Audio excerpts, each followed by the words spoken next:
support of the alternative put forth by the Congressional Black Caucus.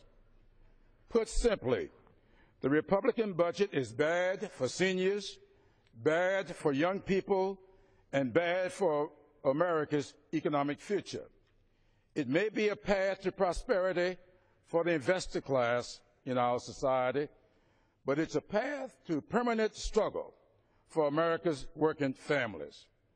The Republican budget is a disaster for our senior citizens. It brings back the donut hole for Medicare prescription drugs. We eliminated the donut hole with the Affordable Care Act, but this Republican budget brings it back.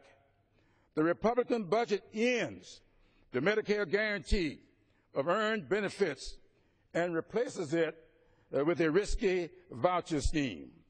American workers deserve the guarantee of earned benefits.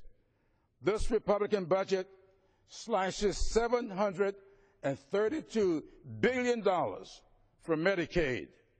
Mr. Speaker, 2/3 of Medicaid funds serve seniors and disabled Americans. The Republican budget is a disaster for our children and young people. It guts Head Start and cuts school lunches and Pell Grants. This budget repeals the Affordable Care Act provision that allows young people to stay on their parents' health plans until their 26th birthday. It allows discrimination against people with pre-existing conditions like diabetes, heart disease, and asthma. This Republican budget rigs the system so that only the children of the well-off and well-connected can get ahead, while the children of the less well-off are consigned to a life of permanent struggle. This budget rejects the one measure that could immediately unleash more economic activity and grow our economy: comprehensive immigration reform. In contrast, the CBC budget continues our long history of fiscal soundness and moral responsibility. We make tough choices to secure our financial future, but we do not believe that the most vulnerable in our nation should be sacrificed on the altar of political expediency. The CBC budget focuses on eradicating poverty in America through robust investments in education, infrastructure, affordable housing, manufacturing, and small business development. Our budget targets funds to needy communities. It contains our 10-20-30 initiative, requiring that at least 10% of federal funds, may I have 30 seconds? 30 seconds, yes. For additional 30 seconds. At least 10% of federal funds in certain accounts are directed to areas that have had a poverty rate of 20% or more for the last 30 years.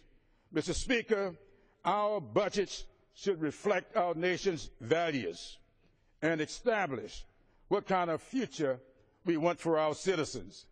It is fundamentally unfair that 69% of the cuts in the Republican budget come from services to low-income and hard-working Americans. We can do better. We must do better. The CBC budget is better.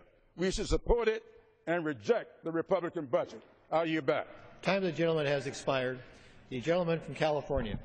Thank you, Mr. Chairman. I'm now pleased to yield 2.5 minutes to the former governor and distinguished member from South Carolina, Mr. Sanford. The gentleman from South Carolina is recognized for 2.5 minutes. I thank my colleague. I rise in respectful opposition to the CBC budget for the reasons that my colleague from California just enumerated, but also because as I've listened to this debate over the last few minutes, the Ryan budget has been called a draconian budget, a phony budget, an extreme budget, a reckless budget, a heat-seeking missile aimed at the American public. But what it has not been recognized as is a brave budget.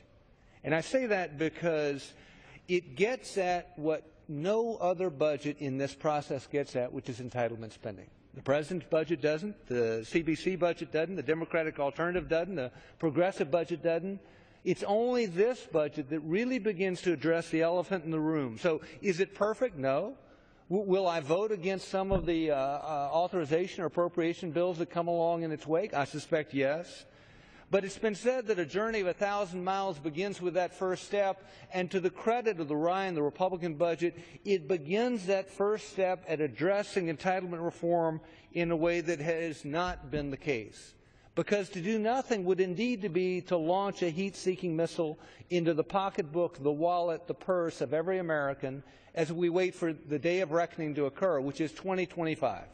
In 2025, there will only be enough money for interest and entitlements and nothing else. So we can talk about all these other worthy programs, but without addressing that terminal date of 2025, we're in real trouble. I think that there are particular problems with this amendment. As you look at taxes going up by $2.3 trillion, you look at spending going up by $6.7 trillion, and you look at an additional $4.3 trillion of debt, it says we have real problems. But again, the operative number is what happens to the value of our currency, to future inflation, and to the value of our savings if we do nothing, which is again addressed in this Ryan budget with its address of entitlement spending. With that, I'd yield back. To do nothing is indeed extreme and it's reckless. I yield back. Time of the gentleman has expired. The gentlelady from Wisconsin. Thank you so much, Mr. Speaker. I'm very happy now to yield 3 minutes to the leader of the Congressional Black Caucus's Budget Task Force, Mr. Scott. The gentleman from Virginia is recognized for 3 minutes. Thank you, Mr. Speaker, and I thank the gentlelady for yielding. I rise in support of the Congressional Black Caucus budget, which is a more credible and responsible alternative than the underlying Republican budget. Mr. Chairman, the Republican committee budget starts off by cutting taxes by $4 trillion and claims it's going to be revenue neutral. Simple arithmetic, therefore, requires a $4 trillion tax increase, and the budget doesn't mention a word about where that money is going to come from, not a loophole closing or any other tax increase. And therefore the budget starts off with a $4 trillion hole in it. The budget then expects people to believe that they'll make $4 trillion in cuts by repealing the Affordable Care Act provisions for tax credits and Medicaid changes that have resulted in millions of people getting insurance for the first time. They're going to lose that coverage. Do they think that's going to happen? Do they think they're going to be able to increase the age of for Medicare recipients and reopen the donut hole? Do they think they're going to be able to make the cuts in the budget in Medicaid, denying access to health care to millions of low-income Americans, requiring millions to lose their nursing home coverage? We know that that's not credible. Neither is it credible that the over $100 billion in cuts to supplemental food assistance. We know that's not credible. They tried to cut $40 billion last year, then $20 billion, couldn't do that. They ended up with 8. Now they can say, well, all of a sudden we can do 100.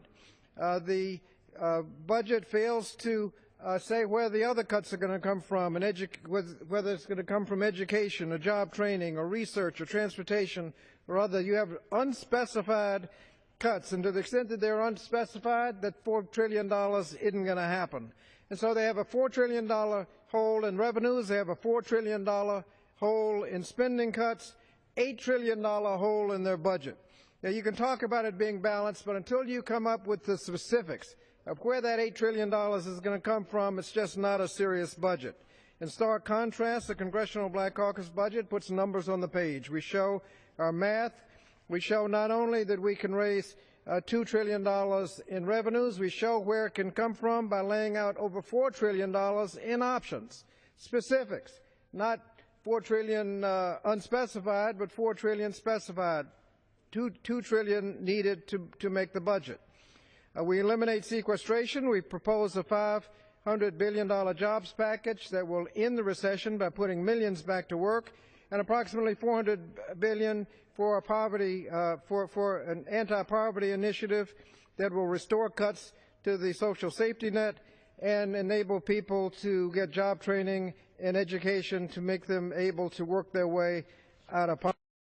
Mr. Speaker, this is a simple straightforward arithmetic with the other